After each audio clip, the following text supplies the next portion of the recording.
Chauhan entertainment channel ਦੇ ਸਰੋਤਿਓ, ਭੁਪਿੰਦਰ ਸਿੰਘ ਬੇਦੀ ਵੱਲੋਂ ਆਪ ਨੂੰ ਸਤਿ ਸ੍ਰੀ ਅਕਾਲ। ਮੈਂ ਆਪਣੀ ਕਹਾਣੀ ਪਛਾਣ ਤੁਹਾਡੇ ਨਾਲ ਸਾਂਝੀ ਕਰਨ ਲੱਗਿਆ। ਧਿਆਨ ਨਾਲ ਸੁਣਿਓ। ਕਹਾਣੀ ਦਾ ਨਾਂ ਹੈ ਪਛਾਣ।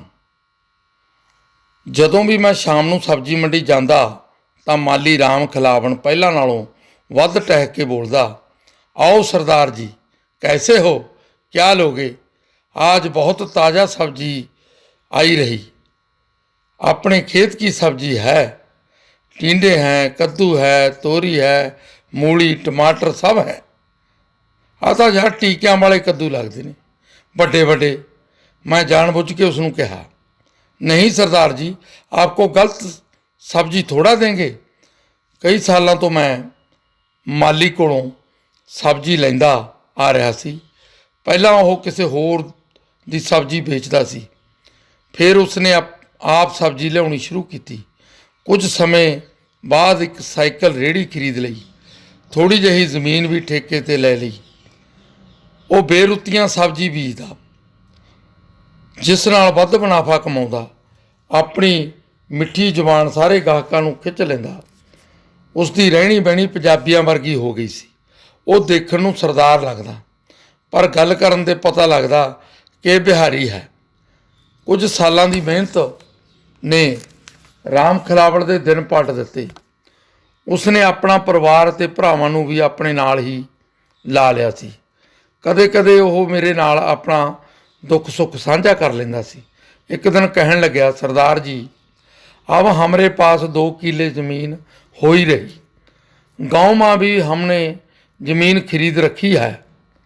बिहार में ज़मीन कम दामों में मिल जाती है। वहाँ भी हमारी बहुत इज्जत है। मेरे दोनों भाई अब हमारे साथ ही आए रहे। बहुत अच्छा गुजर हो ही रही। सब आपकी दुआ है जी। नहीं बई राम खिलावन, ये तेरी मेहनत का फल है। तू अपनी मेहनत के सिर ते अपनी गरीबी धो दी है, अपने खर्चे घटा के पैसे नूं सांभिया है। मैं उसकी तरक्की नूं देख के हैरान हुंदा। मैनूं इस गल दा चंभा हुंदा कि एक पासे मेरा भरा हरनाम है, जदों भी पिंडों आउंदा है बस अपने रोने धोने लैके बह जाता है। लै भी मिंदरा, ऐतकी तां बोर दोबारा कराउणा पऊ। पानी हेठां ही जाई जांदा, मोटर भी वड्डी समरसीबल भी लाउणी पऊ। नाले ऐतकी पुराना ट्रैक्टर बेचांगे, कोई होर लवांगे, तेरे भतीजे कहंदे सी। जदों भी हरनाम आउंदा सी बस कोई ना कोई विपता छिड़ी ही रहिंदी। हरनाम भी की करदा, उहदी हुण कोई पेश ही नहीं सी चलदी। उसने अपनी जवानी विच बहुत मेहनत कीती सी। वो हल दा मुन्ना फड़ बलदां नाल दब के वाही करदा हुंदा सी। पर हुण उसदे मुंडे हरजीत ते गुरजीत दोवें पूरे शकीन सन। खेत जे दिल करदा तां जांदे ने, नहीं सिर ही हैगा। पढ़ाई भी विचाले छड्ड दित्ती। कुछ लीडरी च भी पैर धरते ने। मैनू चंगे वेलियां विच JBT अध्यापक की नौकरी मिल गई सी, पर हुण पढ़े लिखे धक्के खांदे फिरदे ने। चंगे समियां विच घर बना लिया सी। पिंड च हरनाम ही मेरी जमीन की साਂਭ ਸੰਭਾਈ करदा है। जो भी मेरे हत्थ ते धर दिंदा है उही खुशी नाल स्वीकार कर लईदा। मैनू इस गल का एहसास है कि खेती का काम बहुत खर्चीला है। खाद तेल बीज स्प्रेयां ही नहीं मान, हर समय खर्चा खड़ा ही रहिंदा है। पर माली राम खिलावन भी तो इहो खेती करदा है। मैं अपने आप नाल ही गल्लां करदा, कदे कदे अपनी पत्नी सुखी नाल भी गल सांझी कर लैंदा सी। सुखी, मैनू इउं दस बई, आ माली राम खिलावन है ना, जिस तों मैं सब्जी लिआउंदा हाँ? हाँ हाँ, तुसीं गल तां दसो की है। मैं जानदी हाँ माली नूं। गल तां इह है भी माली दिनों दिन तरक्की कर रहा है, तो इधर अपना हरनाम है तरक्की दा की करनी सी, सगों हर साल करजा होर चढ़ाई जांदा है। तूं ही दस कोई हल। मेरे तां गल समझ नहीं आउंदी। इहदे विच समझ आउण वाली किहड़ी गल है? माली अपनी बीजी सब्जी का मुੱਲ आप पाउंदा है। भाई साहब की जिनस का मुੱਲ कोई होर तय करदा है। सारी गल तां कीमत दी है। जिन्नी मार्केट 'ਚ ਵੱਧ ਮੰਗ है ਓਨੀ ਕੀਮਤ ਵੱਧ ਹੈ। ਜਿੰਨੀ ਘੱਟ ਮੰਗ ਹੋਵੇਗੀ ਓਨੀ ਹੀ ਕੀਮਤ ਹੋਵੇਗੀ, ਓਨੀ ਕੀਮਤ ਘੱਟ ਹੋਵੇਗੀ। ਇਹ ਤਾਂ ਤੂੰ ਇਕਨਾਮਸ ਪੜ੍ਹਨ ਲੱਗ ਗਈ। ਵੈਸੇ ਤੇਰੀ ਗੱਲ ਕੁਝ ਠੀਕ ਹੈ। ਮੈਨੂੰ ਸੁਖਵਿੰਦਰ ਦੀ ਪੜ੍ਹਾਈ 'ਤੇ ਮਾਣ ਮਹਿਸੂਸ ਹੋਇਆ। ਉਹ BA BEd ਸੀ, ਪੱਕੀ ਨੌਕਰੀ ਤਾਂ ਮਿਲ ਨਾ ਸਕੀ, ਪਰ ਪ੍ਰਾਈਵੇਟ ਸਕੂਲ ਵਿੱਚ ਪੜ੍ਹਾਉਂਦੀ ਹੈ। ਸਾਡੀ ਕਈ ਵਾਰ ਅਜਿਹੇ ਵਿਸ਼ਿਆਂ 'ਤੇ ਬਹਿਸ ਛਿੜ ਪੈਂਦੀ ਸੀ। ਸੁੱਖੀ ਨੇ ਮੈਨੂੰ ਕਈ ਵਾਰ ਜ਼ਮੀਨ ਬਣਾਉਣ ਲਈ ਵੀ ਕਿਹਾ ਸੀ। ਆਪਣੇ ਸੁੱਖ ਨਾਲ 2 ਜਵਾਕ ਨੇ, ਵੱਡੀ ਕੁੜੀ ਹੈ, ਖਰਚਾ ਦਿਨੋਂ ਦਿਨ ਵਧਣਾ ਹੀ ਹੈ। ਹੁਣੇ ਤੋਂ 4 ਪੈਸੇ ਜੋੜਾਂਗੇ ਤਾਂ ਹੀ ਕੁਝ ਬਣੂ। ਪਰ ਮੈਂ ਇਹ ਗੱਲਾਂ ਸੁਣ ਕੇ ਟਾਲ ਦਿੰਦਾ ਸੀ। ਆਖਰਕਾਰ ਮੇਰਾ ਭਾਈ ਹਰਨਾਮ ਅਜੇ ਜਿਉਂਦਾ ਹੈ। ਅਸੀਂ ਇੱਕੋ ਮਾਂ ਦੇ ਜਾਏ ਵੀ ਹਾਂ। ਮੇਰੇ ਮਨ ਵਿੱਚ ਇਹ ਗੱਲ ਜ਼ਰੂਰ ਆਉਂਦੀ ਕਿ ਉਧਰ ਮਾਲੀ 2 ਕਿੱਲਿਆਂ ਵਿੱਚ ਹੀ ਵਧੀਆ ਕਮਾਈ ਕਰੀ ਜਾਂਦਾ ਅਤੇ ਇੱਧਰ ਸੁੱਖ ਨਾਲ ਮੇਰੇ ਵਾਲੇ ਪਾ ਕੇ 20 ਕਿੱਲਿਆਂ ਵਾਲੇ ਵੀ। ਮੈਂ ਸਬਜ਼ੀ ਲੈ ਕੇ ਘਰ ਆਇਆ ਸੀ ਕਿ ਸੁੱਖੀ ਨੇ ਦੱਸਿਆ ਪਿੰਡੋਂ ਭਾਈ ਸਾਹਿਬ ਤੁਹਾਨੂੰ ਮਿਲਣ ਆਏ ਨੇ। ਉਧਰ ਬੈਠਕ ਵਿੱਚ ਬੈਠੇ ਨੇ। ਮੇਰਾ ਮੱਥਾ ਠਣਕਿਆ। ਜ਼ਰੂਰ ਕੋਈ ਗੱਲ ਹੋਵੇਗੀ, ਨਹੀਂ ਤਾਂ ਸ਼ਾਮ ਨੂੰ ਹਰਨਾਮ ਇਉਂ ਕਦੇ ਆਇਆ ਨਹੀਂ ਸੀ। ਚਲੋ ਦੇਖੀ ਜਾਊ। ਮੈਂ ਬੈਠਕ ਵਿੱਚ ਗਿਆ, ਦੇਖਿਆ ਹਰਨਾਮ ਸਿਰ ਸੁੱਟੀ ਬੈਠਾ ਸੀ। ਕੀ ਗੱਲ ਹਰਨਾਮ, ਇਸ ਤਰ੍ਹਾਂ ਬੈਠਾ ਹੈ? ਕੀ ਦੱਸਾਂ, ਤੂੰ ਆਖੇਂਗਾ ਵੀ ਆਪਦੇ ਰੋਣੇ ਧੋਣੇ ਲੈ ਕੇ ਆ ਜਾਂਦਾ ਹੈ, ਪਰ ਐਤਕੀ ਕੀ ਕਰਾਂ, ਕਿੱਧਰ ਨੂੰ ਜਾਵਾਂ, ਕੀ ਦੱਸਾਂ, ਗੱਲ ਕੀ ਹੈ, ਕੁਝ ਪਤਾ ਤਾਂ ਲੱਗੇ। ਮੈਂ ਤੇਰੇ ਵਾਸਤੇ ਪਾਣੀ ਧਾਣੀ ਦਾ ਇੰਤਜ਼ਾਮ ਕਰਦਾ। ਨਹੀਂ ਮਹਿੰਦਰਾ, ਪਾਣੀ ਸੁਖਵਿੰਦਰ ਦੇ ਗਈ ਸੀ। ਮੈਂ ਤਾਂ ਐਤਕੀ ਤੇਰੇ ਨਾਲ ਸਲਾਹ ਕਰਨ ਆਇਆ। ਆ ਬਹਿ ਜਾ ਇੱਥੇ। ਮੈਂ ਹਰਨਾਮ ਦੇ ਕੋਲ ਪਈ ਕੁਰਸੀ 'ਤੇ ਬੈਠ ਗਿਆ। ਤੈਨੂੰ ਤਾਂ ਪਤਾ ਹੀ ਹੈ, ਐਤਕੀ ਆਪਣੀ ਸਿੰਦਰੀ ਦਾ ਵਿਆਹ ਧਰਿਆ ਵਿਆਹ। ਹਾਂ ਮੈਨੂੰ ਪਤਾ ਹੈ, ਪਰ ਆਪਾਂ ਆਪਣੀ ਚਾਦਰ ਦੇਖ ਕੇ ਹੀ ਖਰਚਾ ਕਰਾਂਗੇ। ਮੈਂ ਪਹਿਲਾਂ ਵੀ ਹੀ ਚੇਤ ਹੋਣ ਲਈ ਕਿਹਾ। ਉਹ ਤਾਂ ਠੀਕ ਹੈ, ਪਰ ਆਪਣੀ ਸਿੰਦਰੀ ਬਹੁਤ ਤਕੜੇ ਘਰ ਜਾ ਰਹੀ ਆ। ਨਾਲੇ ਐਤਕੀ ਸਿੰਦਰ ਆਪ ਹੀ ਕਹਿੰਦੀ ਹੈ ਵੀ ਮੈਂ ਕਿਹੜਾ ਜ਼ਮੀਨ 'ਚੋਂ ਹਿੱਸਾ ਲੈਣਾ ਹੈ, ਮੈਨੂੰ ਤਾਂ ਦਾਜ 'ਚ ਮਰੂਤੀ ਕਾਰ ਲੈ ਦੇ। ਹੁਣ ਦੱਸ ਕਿੱਥੋਂ ਲੈ ਦਿਆਂ ਕਾਰਾਂ? ਹਰਨਾਮ ਨੇ ਸਿੰਦਰੀ ਦੀ ਇੱਛਾ 'ਤੇ ਆਪਣੀ ਮਜਬੂਰੀ ਜ਼ਾਹਰ ਕੀਤੀ। ਸਿੰਦਰੀ ਤਾਂ ਆਪਣੀ ਬਹੁਤ ਸਿਆਣੀ ਕੁੜੀ ਹੈ। ਉਹ ਕਦੋਂ ਤੋਂ ਜਿੱਦ ਕਰਨ ਲੱਗ ਪਈ। ਜ਼ਰੂਰ ਕੋਈ ਗਲਤੀ ਲੱਗੀ ਹੋਊ ਤੁਹਾਨੂੰ। ਮੈਂ ਹਰਨਾਮ ਤੋਂ ਪੂਰੀ ਗੱਲ ਸੁਣਨੀ ਚਾਹੁੰਦਾ ਸੀ। ਅਸਲ ਵਿੱਚ ਸਿੰਦਰੀ ਦੇ ਸਹੁਰੇ ਵੀ ਚਾਹੁੰਦੇ ਨੇ ਕਿ ਦਾਜ ਵਿੱਚ ਕਾਰ ਜ਼ਰੂਰ ਦਿੱਤੀ ਜਾਵੇ, ਚਾਹੇ ਹੋਰ ਸਮਾਨ ਘੱਟ ਦੇ ਦਈਏ। ਨਾਲੇ ਐਤਕੀ ਸੁੱਖ ਨਾਲ ਸਾਰੀਆਂ ਚੀਜ਼ਾਂ 'ਤੇ ਖਰਚਾ ਤਾਂ ਕਰੀ ਬੈਠਿਆ। ਗਹਿਣੇ ਗੱਟੇ, ਕੱਪੜਾ ਲੱਤਾ, ਫਰਨੀਚਰ, ਫਰਿੱਜ ਵਗੈਰਾ ਤਾਂ ਪਹਿਲਾਂ ਹੀ ਲਈ ਬੈਠਿਆ। ਬਾਕੀ ਤੇਰੀ ਭਰਜਾਈ ਦੀ ਵੀ ਇਹੋ ਸਲਾਹ ਹੈ। ਤੂੰ ਇੰਨਾ ਖਰਚਾ ਕਰਕੇ ਕਿੱਥੋਂ ਤੋਰੇਂਗਾ ਆਪਦੀ ਕਬੀਲਦਾਰੀ? ਤੇਰੇ 2 ਮੁੰਡੇ ਵੀ ਨੇ ਵਿਆਹੁਣ ਵਾਲੇ, ਫਿਰ ਜ਼ਮੀਨ ਕਿੰਨੀ ਕੁ ਗਹਿਣੇ ਰੱਖੀ ਜਾ ਸਕਦੀ ਹੈ? ਕੁਝ ਸਮਝ ਕਰ ਵੀਰੇ। ਮੈਂ ਹਰਨਾਮ ਮੂਹਰੇ ਖੜੀਆਂ ਚਿੰਤਾਵਾਂ ਤੋਂ ਜਾਣੂ ਕਰਵਾਇਆ, ਪਰ ਉਸ ਨੂੰ ਸਭ ਕੁਝ ਪਤਾ ਸੀ। ਸਿਰਫ ਆਪਣੀ ਜਨਾਨੀ ਮਗਰ ਲੱਗ ਕੇ ਫੋਕੀ ਟੌਰ ਦਿਖਾਉਣ ਲਈ ਸਭ ਕੁਝ ਕਰ ਰਿਹਾ ਸੀ। ਤੂੰ ਹੀ ਦੇਖ ਮਹਿੰਦਰਾ, ਐਤਕੀ ਕਰ ਕੋਈ ਹੀਲਾ ਵਸੀਲਾ। ਅਸੀਂ ਹੁਣ ਕੁਝ ਨਹੀਂ ਕਰ ਸਕਦੇ ਭਾਈ, ਲਿਆ ਹੋਇਆ ਸਮਾਨ ਨਹੀਂ ਮੋੜ ਸਕਦੇ। ਹੁਣ ਤਾਂ ਤੇਰੇ ਅੱਗੇ ਹੀ ਜ਼ੋਰ ਹੈ, ਕਰ ਕੋਈ ਚਾਰਾ। ਹਰਨਾਮ ਹੁਣ ਆਪਣੀ ਮਰਜ਼ੀ ਵੀ ਸ਼ਾਮਲ ਕਰ ਰਿਹਾ ਸੀ। ਮੈਂ ਸਫਾਈ ਦੇਣ ਦਾ ਯਤਨ ਕੀਤਾ। ਦੇਖ ਬਾਈ, ਮੇਰੀ ਤਾਂ 25ਵੀਂ ਤਨਖਾਹ ਆਉਂਦੀ ਆ। ਸ਼ਹਿਰੀ ਜੀਵਨ ਹੈ, ਸਾਰੀ ਚੀਜ਼ ਮੁੱਲ ਦੀ ਲੈ ਕੇ ਮਹੀਨਾ ਮਸਾਂ ਨਿਕਲਦਾ ਹੈ। ਮੇਰੇ ਕੋਲ ਕੀ ਹੈ ਲੈਣ ਦੇਣ ਨੂੰ? ਮੈਂ ਹਰਨਾਮ ਨੂੰ ਨਾਰਾਜ਼ ਨਹੀਂ ਸੀ ਕਰਨਾ ਚਾਹੁੰਦਾ। ਵਿਆਹ 'ਤੇ ਖਰਚੇ ਤਾਂ ਜਿੰਨੇ ਮਰਜ਼ੀ ਵਧਾ ਲਓ। ਮੈਰਿਜ ਪੈਲਸਾਂ 'ਚ ਵਿਆਹ ਕਰਨਾ ਕਿਹੜਾ ਸੁਖਾਲਾ ਹੈ? ਉੱਥੇ ਵਾਧੂ ਸਮਾਨ ਖਰਾਬ ਹੁੰਦਾ ਹੈ। ਮੈਂ ਆਪਣੇ ਮਨ ਵਿੱਚ ਸੋਚ ਰਿਹਾ ਸੀ, ਫਿਰ ਕੀ ਕਰੀਏ ਮਹਿੰਦਰਾ? ਕੋਈ ਹੱਲ ਤਾਂ ਐਤਕੀ ਲੱਭਣਾ ਹੀ ਪਊ। ਆਖਰ ਕੁੜੀ ਦੇ ਵਿਆਹ ਦੀ ਗੱਲ ਹੈ। ਆਪਣੇ ਹਰਜੀਤ ਅਤੇ ਗੁਰਜੀਤ ਹੋਰੀ ਕੀ ਕਹਿੰਦੇ ਨੇ, ਉਹਨਾਂ ਤੋਂ ਵੀ ਪੁੱਛ ਲੈਣਾ ਸੀ। ਉਹ ਵੀ ਹੁਣ ਜਵਾਨ ਨੇ। ਮੈਂ ਹਰਨਾਮ ਪਾਸੋਂ ਹੋਰ ਜਾਣਨਾ ਚਾਹਿਆ। ਉਹਨਾਂ ਨਕੰਮਿਆਂ ਨੂੰ ਕੀ ਪੁੱਛਾਂ?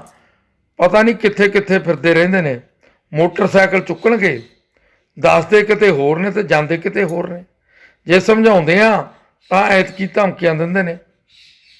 ਹਰਨਾਮ ਅੰਦਰੋਂ ਅੰਦਰੀ ਦੁਖੀ ਵੀ ਮੁੰਡਿਆਂ ਦਾ ਕੀਤਾ ਹੋਇਆ ਸੀ।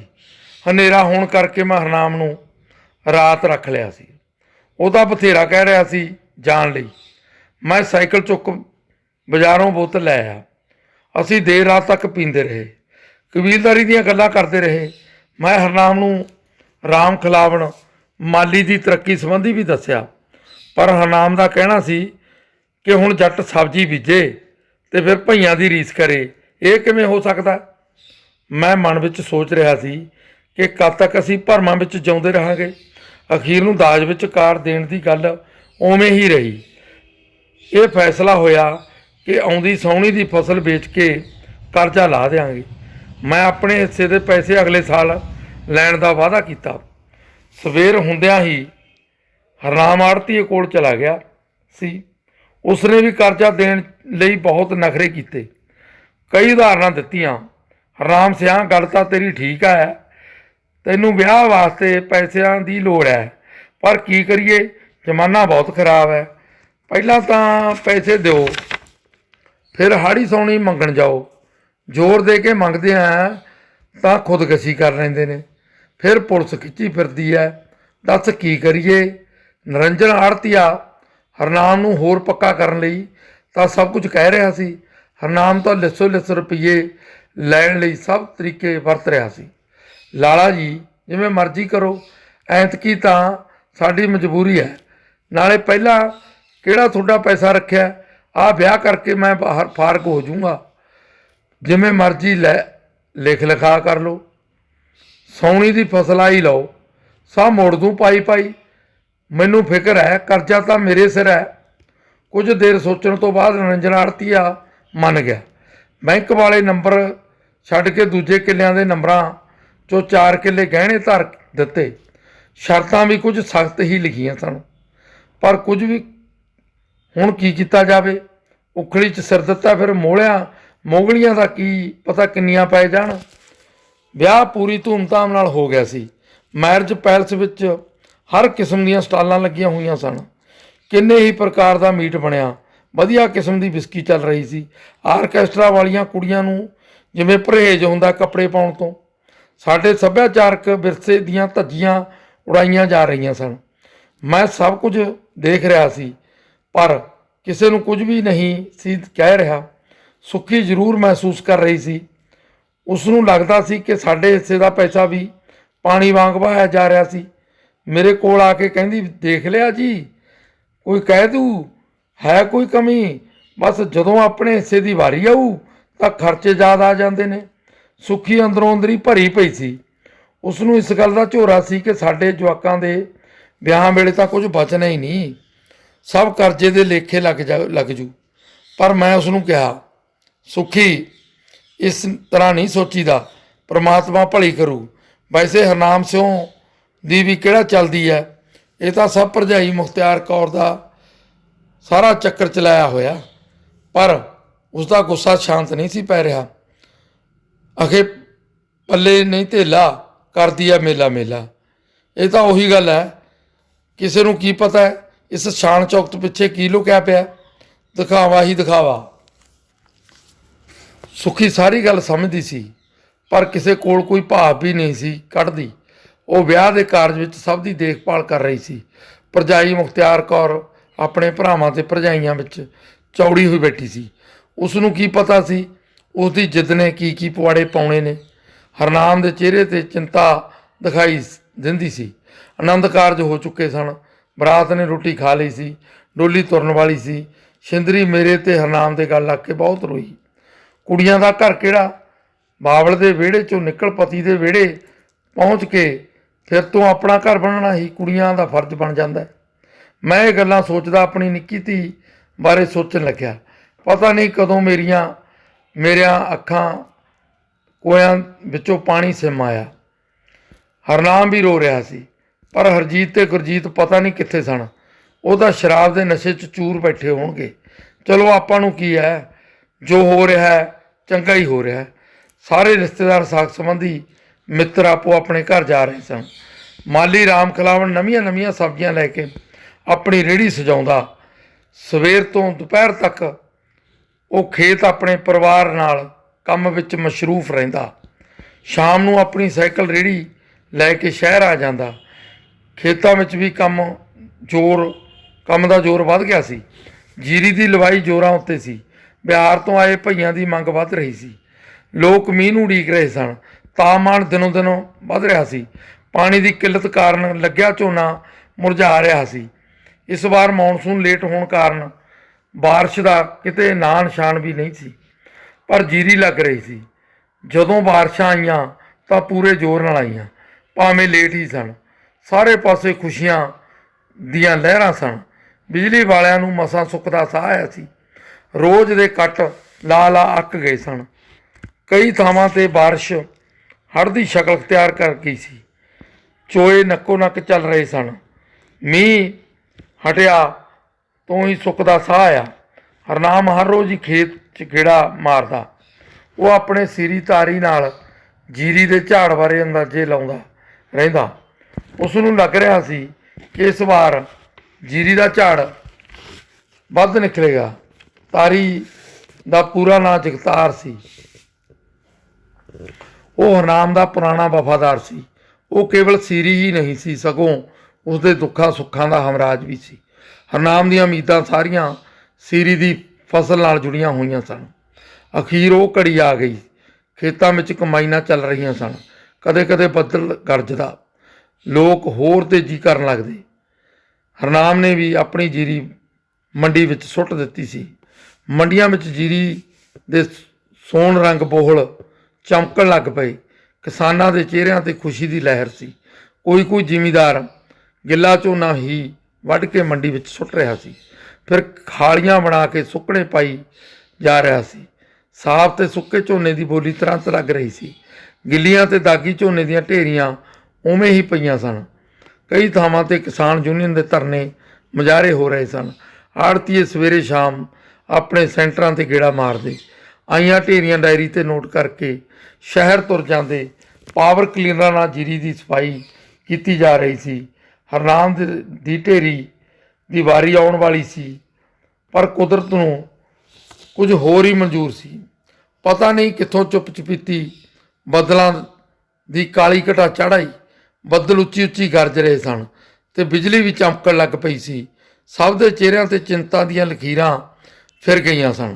ਅਰਦਾਸਾਂ ਹੋਣ ਲੱਗੀਆਂ, ਹੇ ਪ੍ਰਮਾਤਮਾ, ਥੋੜ੍ਹੇ ਦਿਨ ਅਟਕ ਜਾ, ਫੇਰ ਪਾ ਦੇਵੀਂ ਮੀਂਹ। ਕੋਈ ਪ੍ਰਣਾਲੇ ਹੇਠ ਸਾਬਤ ਮਾਂਹ ਦੱਬ ਰਿਹਾ ਸੀ, ਪਰ ਕੁਦਰਤ ਅੱਗੇ ਕਿਸ ਦਾ ਜ਼ੋਰ ਸੀ। ਮੀਂਹ ਪੂਰੀ ਜ਼ੋਰ ਨਾਲ ਪੈਣ ਲੱਗਿਆ। ਚਾਰੇ ਪਾਸੇ ਜਲ ਥਲ ਸੀ। ਮੀਂਹ ਹਟਣ ਦਾ ਨਾਂ ਨਹੀਂ ਸੀ ਲੈ ਰਿਹਾ। ਕਦੇ ਬਰੀਕ ਕਣੀ ਦਾ ਮੀਂਹ ਪੈਂਦਾ, ਕਦੇ ਮੋਟੀ ਕਣੀ ਦਾ।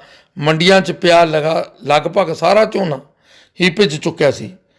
ਕਈਆਂ ਦੀਆਂ ਤਾਂ ਢੇਰੀਆਂ ਵੀ ਪਾਣੀ ਵਿੱਚ ਤੈਰ ਰਹੀਆਂ ਸਨ। ਕੱਚੇ ਥਾਂ 'ਤੇ ਪਈਆਂ ਢੇਰੀਆਂ ਨੂੰ ਵੱਧ ਨੁਕਸਾਨ ਹੋਇਆ। ਹਰਨਾਮ ਦਾ ਝੋਨਾ ਵੀ ਕੱਚੀ ਥਾਂ 'ਤੇ ਪਿਆ ਸੀ। ਉਸਨੇ ਪੌਲੀਥੀਨ ਸ਼ੀਟਾਂ ਨਾਲ ਬਥੇਰਾ ਢੱਕਣ ਦਾ ਯਤਨ ਕੀਤਾ, ਪਰ ਹਵਾ ਕਿੱਥੇ ਛੱਡਦੀ ਸੀ। ਹੇਠਾਂ ਤੋਂ ਪਾਣੀ ਫਿਰ ਗਿਆ ਸੀ। ਸੀਰੀ ਤਾਰੀ ਅੱਡ ਮਿੱਟੀ ਦੀਆਂ ਖਾਲੀਆਂ ਬਣਾ ਰਿਹਾ ਸੀ। ਪਰ ਮੀਂਹ ਹਟੇ ਤਾਂ ਸਭ ਠੀਕ ਹੋ ਜਾਵੇ। ਪਰ ਮੀਂਹ ਤਾਂ ਝੜੀ ਵਿੱਚ ਬਦਲ ਗਿਆ ਸੀ। ਟਿਕਵੀਂ ਕਣੀ ਵਰਸ ਰਹੀ ਸੀ। ਹਰਨਾਮ ਦੀ ਹਾਲਤ ਕਾਫੀ ਤਰਸਯੋਗ ਸੀ। ਉਹ ਆਪਣੀਆਂ ਢੇਰੀਆਂ ਨੂੰ ਦੇਖ ਕੇ ਅੰਦਰੋਂ ਅੰਦਰੀ ਰੋ ਰਿਹਾ ਸੀ। ਸਕੂਲ ਵਿੱਚ ਛੁੱਟੀਆਂ ਹੋਣ ਕਾਰਨ ਮੈਂ ਵੀ ਹਰਨਾਮ ਕੋਲ ਪਿੰਡ ਹੀ ਆ ਗਿਆ ਸੀ। 3 ਦਿਨਾਂ ਬਾਅਦ ਥੋੜ੍ਹੀ ਧੁੱਪ ਦਿਖਾਈ ਦਿੱਤੀ। ਸਭ ਨੇ ਸ਼ੁਕਰ ਕੀਤਾ, ਪਰ ਮੰਡੀਆਂ ਵਿੱਚ ਬੁਰਾ ਹਾਲ ਹੋਇਆ ਪਿਆ ਸੀ। ਇਸ ਤਰ੍ਹਾਂ ਜਾਪਦਾ ਸੀ ਕਿ ਪਾਣੀ ਅਸਮਾਨ ਤੋਂ ਨਹੀਂ ਬਰਸ ਰਿਹਾ, ਸਗੋਂ ਕਿਸਾਨ ਦੀਆਂ ਅੱਖਾਂ 'ਚੋਂ ਬਰਸ ਰਿਹਾ ਹੋਵੇ। ਖਰੀਦ ਏਜੰਸੀਆਂ ਅੱਡ ਪਰੇਸ਼ਾਨ ਸਨ। ਉਹ ਸਰਕਾਰੀ ਹੁਕਮਾਂ ਨਾਲ ਬੱਝੀਆਂ ਹੋਈਆਂ ਸਨ। ਕਿਸਾਨ ਯੂਨੀਅਨ ਵੱਲੋਂ ਧਰਨਿਆਂ ਦਾ ਪ੍ਰੋਗਰਾਮ ਲਿਖਿਆ ਹੋਇਆ ਸੀ। ਆੜ੍ਹਤੀਏ ਕਿਸਾਨਾਂ ਨੂੰ ਆਪਣੀਆਂ ਢੇਰੀਆਂ ਫਰੋਲਣ ਲਈ ਕਹਿ ਰਹੇ ਸਨ। ਮੰਡੀਆਂ ਵਿੱਚ ਇੰਨਾ ਥਾਂ ਨਹੀਂ ਸੀ, ਫਿਰ ਵੀ ਲੋਕ ਝੋਨੇ ਨੂੰ ਕਹੀਆਂ ਤੇ ਤੰਗਲੀਆਂ ਨਾਲ ਫਰੋਲ ਰਹੇ ਸਨ। ਗਿੱਲਾ ਹੋਇਆ ਝੋਨਾ ਗਰਮ ਹੋ ਕੇ ਸੜਨਾ ਸ਼ੁਰੂ ਹੋ ਗਿਆ। ਕੋਈ ਵੀ ਢੇਰੀ ਸਰਕਾਰੀ ਹਦਾਇਤ ਅਨੁਸਾਰ ਨਹੀਂ ਸੀ ਵਿਕ ਰਹੀ। ਉੱਧਰ ਸਬਜ਼ੀਆਂ ਵਾਲਿਆਂ ਦਾ ਵੀ ਨੁਕਸਾਨ ਹੋਇਆ ਸੀ, ਪਰ ਰਹਿੰਦੀਆਂ ਸਬਜ਼ੀਆਂ ਦੇ ਭਾਅ ਵੱਧ ਗਏ ਸਨ। ਇਸ ਲਈ ਰਾਮ ਖਿਲਾਵਣ ਦੇ ਕਾਰੋਬਾਰ 'ਤੇ ਕੋਈ ਅਸਰ ਨਹੀਂ ਸੀ। ਉਹ ਤਾਂ ਪਹਿਲਾਂ ਨਾਲੋਂ ਵੱਧ ਵਿਕਰੀ ਕਰ ਰਿਹਾ ਸੀ। ਮੰਡੀਆਂ ਵਿੱਚ ਸ਼ੈਲਰਾਂ ਵਾਲੇ ਮਨਮਰਜ਼ੀ ਦੇ ਭਾਅ 'ਤੇ ਝੋਨਾ ਖਰੀਦ ਰਹੇ ਸਨ। ਹਰਨਾਮ ਨੂੰ ਉਡੀਕ ਸੀ ਕਿ ਸ਼ਾਇਦ ਕੋਈ ਸਰਕਾਰੀ ਨੀਤੀ ਆ ਹੀ ਜਾਵੇ, ਪਰੰਤੂ ਜਦ ਨੂੰ ਕੋਈ ਨੀਤੀ ਤੈਅ ਹੋਵੇਗੀ ਤਾਂ ਝੋਨਾ ਹੋਰ ਸੜ ਜਾਵੇਗਾ। ਹਰਨਾਮ ਨੇ ਮੇਰੇ ਨਾਲ ਸਲਾਹ ਕੀਤੀ, ਕਿਉਂ ਮਿੰਦਰਾ, ਕਰੂ ਸਰਕਾਰ ਖਰੀਦ ਖਰੂਦ? ਆਪਣਾ ਝੋਨਾ ਤਾਂ ਹੋਰ ਵੀ ਖਰਾਬ ਹੋ ਜੂ। ਦੱਸ ਕੀ ਕਰੀਏ? ਹਰਨਾਮ ਤੋਂ ਮਸਾਂ ਹੀ ਬੋਲਿਆ ਗਿਆ। ਦੇਖ ਲੈ ਬਾਈ, ਜਿਵੇਂ ਤੂੰ ਠੀਕ ਸਮਝਦਾ ਹੈ ਕਰ ਲੈ। ਸ਼ੈਲਰਾਂ ਵਾਲਿਆਂ ਨੂੰ ਵੇਚਣਾ ਤਾਂ ਵੇਚ ਦੇ, ਪਰ ਜੇ ਕੋਈ ਬੋਨਸ ਵਗੈਰਾ ਮਿਲਿਆ ਤਾਂ ਫਿਰ ਦੇਖੀ ਜਾਊ। ਆੜਤੀਏ ਨੂੰ ਪੱਕਾ ਕਰ ਲੈਂਦੇ ਹਾਂ। ਆੜਤੀਆ ਵੀ ਇਹੋ ਕਹਿ ਰਿਹਾ ਸੀ। ਹਰਾਮਿਆ, ਹੁਣ ਜਿਹੜੇ ਮਿਲਦੇ ਨੇ ਲੈ ਲੈ, ਐਵੇਂ ਬਹੁਤਾ ਲਾਲਚ ਨਹੀਂ, ਚੰਗਾ ਨਹੀਂ। ਤੇਰਾ ਕੁਝ ਤਾਂ ਭਾਰ ਹੌਲਾ ਹੋਊ। ਹਰਨਾਮ ਨੂੰ ਪਤਾ ਸੀ ਕਿ ਭਾਰ ਹੌਲਾ ਨਹੀਂ ਹੁੰਦਾ, ਸਗੋਂ ਭਾਰ ਤਾਂ ਦੂਣ ਸਵਾਇਆ ਹੋ ਜਾਵੇਗਾ। ਘੱਟ ਰੇਟ 'ਤੇ ਝੋਨਾ ਵੇਚ ਕੇ ਹਰਨਾਮ ਘਰ ਆ ਗਿਆ। ਉਸ ਦੀ ਤਬੀਅਤ ਠੀਕ ਨਹੀਂ ਲੱਗ ਰਹੀ ਸੀ। ਮੈਂ ਕੁਝ ਦਿਨ ਉਸ ਕੋਲ ਪਿੰਡ ਹੀ ਰਿਹਾ। ਜਿਸ ਦਿਨ ਦਾ ਆੜਤੀਏ ਨਾਲ ਹਿਸਾਬ ਕਰਕੇ ਆਇਆ ਸੀ, ਉਸੇ ਦਿਨ ਤੋਂ ਹੀ ਹਰਨਾਮ ਕੁਝ ਪਰੇਸ਼ਾਨ ਦਿਖ ਰਿਹਾ ਸੀ। ਸ਼ਾਇਦ ਜ਼ਮੀਨ ਬੈ ਕਰਨ ਲਈ ਨਾ ਕਹਿ ਦਿੱਤਾ ਹੋਵੇ। ਉਹ ਗੁੰਮਸੁੰਮ ਜਿਹਾ ਰਹਿਣ ਲੱਗ ਪਿਆ। ਉਸ ਨੂੰ ਮਹਿਸੂਸ ਹੋ ਰਿਹਾ ਸੀ ਕਿ ਕੁੜੀ ਦੇ ਵਿਆਹ 'ਤੇ ਚੁੱਕਿਆ ਕਰਜ਼ਾ ਹੁਣ ਮੁੜਦਾ ਦਿਸ ਨਹੀਂ ਰਿਹਾ। ਘਰ ਵਿੱਚ ਵੀ ਭਰਜਾਈ ਮੁਖਤਿਆਰ ਕੌਰ ਨਾਲ ਝਗੜਾ ਹੋਇਆ ਸੀ। ਉਸ ਨੂੰ ਇਸ ਗੱਲ ਦੀ ਵਧੇਰੇ ਚਿੰਤਾ ਸੀ, ਬਈ ਜੇ ਪਿੰਡ ਵਾਲਿਆਂ ਨੂੰ ਪਤਾ ਲੱਗ ਗਿਆ ਫਿਰ ਕੀ ਬਣੂ। ਮੈਂ ਤਾਂ ਪਿੰਡ ਦੀ ਸੱਥ 'ਚ ਸਿਰ ਉੱਚਾ ਕਰਕੇ ਵੀ ਨਹੀਂ ਚੱਲ ਸਕਦਾ। ਜਵਾਕਾਂ ਦੇ ਹਿੱਸੇ ਦੀ ਜ਼ਮੀਨ ਜੇ ਵਿਕ ਗਈ ਤਾਂ ਕੀ ਹੋਊ। ਇਹਨਾਂ ਚਿੰਤਾਵਾਂ 'ਚ ਡੁੱਬਿਆ ਉਹ ਘਰੋਂ ਨਿਕਲ ਸਿੱਧਾ ਖੇਤ ਮੋਟਰ 'ਤੇ ਗਿਆ। ਜਾਣ ਵੇਲੇ ਮੈਂ ਵੀ ਉਸ ਨੂੰ ਆਵਾਜ਼ ਦਿੱਤੀ, ਪਰ ਉਹ ਤੇਜ਼ ਕਦਮੀ ਚਲਾ ਗਿਆ। ਤਾਰੀ ਜੀਰੀ ਦੇ ਕਰਚੇ ਵੱਢ ਰਿਹਾ ਸੀ। ਉਸਨੇ ਹਰਨਾਮ ਨੂੰ ਆਵਾਜ਼ ਦਿੱਤੀ, ਪਰ ਉਸਨੇ ਸੁਣੀ ਨਹੀਂ। ਤੇਜ਼ੀ ਨਾਲ ਮੋਟਰ ਦਾ ਦਰਵਾਜ਼ਾ ਖੋਲ੍ਹਿਆ, ਪਾਣੀ ਦਾ ਗਲਾਸ ਪੀਤਾ। ਫਿਰ ਇੱਕ ਵਾਰ ਆਪਣੀਆਂ ਅੱਖਾਂ ਅੱਗੋਂ ਸਾਰੇ ਦ੍ਰਿਸ਼ ਨਜ਼ਰ ਆਏ। ਉਸ ਨੂੰ ਲੱਗਿਆ ਕਿ ਬੈਂਕਾਂ ਦੀਆਂ ਕਿਸ਼ਤਾਂ ਨਹੀਂ ਮੁੜਦੀਆਂ, ਪੁਲਿਸ ਆਵੇਗੀ, ਆੜਤੀਆਂ ਦਾ ਕਰਜ਼ਾ ਨਾ ਲੱਥਿਆ ਤਾਂ ਜ਼ਮੀਨ ਬੈ ਹੋਵੇਗੀ। ਲੋਕ ਕੀ ਕਹਿਣਗੇ? ਬੰਦ ਮੁੱਠੀ ਦਾ ਭੇਦ ਖੁੱਲ੍ਹ ਜਾਵੇਗਾ। ਹਰਨਾਮ ਦੇ ਮੱਥੇ 'ਤੇ ਪਸੀਨੇ ਦੀਆਂ ਬੂੰਦਾਂ ਚਮਕ ਰਹੀਆਂ ਸਨ। ਉਸਨੇ ਆਪਣਾ ਹੱਥ ਸਾਹਮਣੇ ਸਪਰੇਅ ਦੀ ਸ਼ੀਸ਼ੀ ਵੱਲ ਵਧਾਇਆ, ਸ਼ੀਸ਼ੀ ਦਾ ਢੱਕਣ ਖੋਲ੍ਹਿਆ ਅਤੇ ਮੂੰਹ ਨੂੰ ਲਾਉਣ ਲੱਗਿਆ ਹੀ ਸੀ ਕਿ ਐਨ ਮੌਕੇ 'ਤੇ ਭੱਜਾ ਭੱਜਾ ਤਾਰੀ ਆ ਗਿਆ। ਉਸਨੇ ਸਪਰੇਅ ਵਾਲੀ ਸ਼ੀਸ਼ੀ ਫੜ ਕੇ ਮੋਟਰ ਦੀ ਖੂਹੀ ਵਿੱਚ ਸੁੱਟ ਦਿੱਤੀ। ਆਹ ਕੀ ਕਰਦਾ ਸੀ ਸਰਦਾਰਾ? ਤੂੰ ਸਿਆਣਾ ਬਣ, ਕਿਹੜੀ ਆਫਤ ਆ ਗਈ? ਅਸੀਂ ਵੀ ਤਾਂ ਚਾਰ ਬੰਦੇ ਹੀ ਹਾਂ, ਤਾਰੀ ਪੂਰੇ ਜੋਸ਼ ਨਾਲ ਕਹਿ ਰਿਹਾ ਸੀ। ਉਹ ਨਹੀਂ ਤਾਰੀ, ਤੈਨੂੰ ਕੀ ਪਤਾ ਹੈ? ਹਰਨਾਮ ਬੌਂਦਲ ਜਿਹਾ ਗਿਆ। ਫਿਰ ਵੀ ਦੁਨੀਆ ਜਿਉਂ ਜਾਂਦੀ ਆ, ਤਾਂ ਠੇਕਾ ਤਾਂ ਨਹੀਂ ਲਿਆ ਸਾਰਿਆਂ ਦਾ ਸਰਦਾਰਾ। ਆਪਦੀ ਮਸਤੀ 'ਚ ਰਹਿ, ਦੇਖੀ ਜਾਊ ਜਿਹੜਾ ਹੋਊ। ਤੂੰ ਸਾਨੂੰ ਦੇਖ ਯਾਰ, ਸਾਡੇ ਕੋਲ ਕੀ ਆ? ਜੇ ਤੂੰ ਹੀ ਦਿਲ ਛੱਡ ਗਿਆ ਤਾਂ ਬਸ ਫਿਰ ਔਖ ਸੌਖ ਕਿਹਨੂੰ ਨਹੀਂ, ਸਾਰੇ ਹੀ ਕਰਜ਼ਈ ਨੇ। ਚੱਲ ਉੱਠ ਘਰ ਚੱਲ। ਤਾਰੀ ਦਿਲੋਂ ਦੁਖੀ ਸੀ ਕਿ ਹਰਨਾਮ ਨੂੰ ਜਾਣ ਬੁੱਝ ਕੇ ਇੰਨਾ ਕਰਜ਼ਾ ਲਿਆ, ਪਰ ਕੀ ਕਰਦਾ ਕਹਿ ਨਹੀਂ ਸੀ ਸਕਦਾ। ਫਿਰ ਵੀ ਹਰਨਾਮ ਨੂੰ ਹੌਸਲਾ ਦਿੱਤਾ। ਮੈਂ ਵੀ ਖੇਤ ਪਹੁੰਚ ਗਿਆ ਸੀ। ਮੈਂ ਵੀ ਹਰਨਾਮ ਨੂੰ ਬਹੁਤ ਸਮਝਾਇਆ, ਪਰ ਇੱਕੋ ਗੱਲ ਬਾਰ-ਬਾਰ ਕਹਿ ਰਿਹਾ ਸੀ, ਜੇ ਅੱਜ ਹਰਜੀਤ ਅਤੇ ਗੁਰਜੀਤ ਕੁਝ ਕਰਨ ਜੋਗੇ ਹੁੰਦੇ, ਐਤਕੀ ਮੈਂ ਕਿਉਂ ਆਹ ਕੁਝ। ਮੈਂ ਹਰਨਾਮ ਨੂੰ ਕੁਝ ਦਿਨਾਂ ਲਈ ਆਪਣੇ ਨਾਲ ਸ਼ਹਿਰ ਲੈ ਆਇਆ ਸੀ। ਸੋਚਿਆ ਸੀ ਕਿ ਉਸ ਦਾ ਮਨ ਬਦਲ ਜਾਵੇਗਾ। ਸ਼ਾਮ ਨੂੰ ਸਬਜ਼ੀ ਲੈਣ ਗਏ ਤਾਂ ਮਾਲੀ ਰਾਮ ਖਿਲਾਵਣ ਆਪਣੀ ਵੱਖਰੀ ਪਛਾਣ ਲਈ ਅੱਗੇ ਨਾਲੋਂ ਵੱਧ ਟਹਿਕ ਕੇ ਬੋਲ ਰਿਹਾ ਸੀ। ਆਓ ਸਰਦਾਰ ਜੀ, ਕਿਆ ਲੋਗੇ? ਗਾਜਰ, ਗੋਭੀ, ਮਟਰ, ਗੁਆਰਾ, ਸਰਸੋਂ का साग। ਧੰਨਵਾਦ ਜੀ, ਬਹੁਤ ਬਹੁਤ ਸ਼ੁਕਰੀਆ।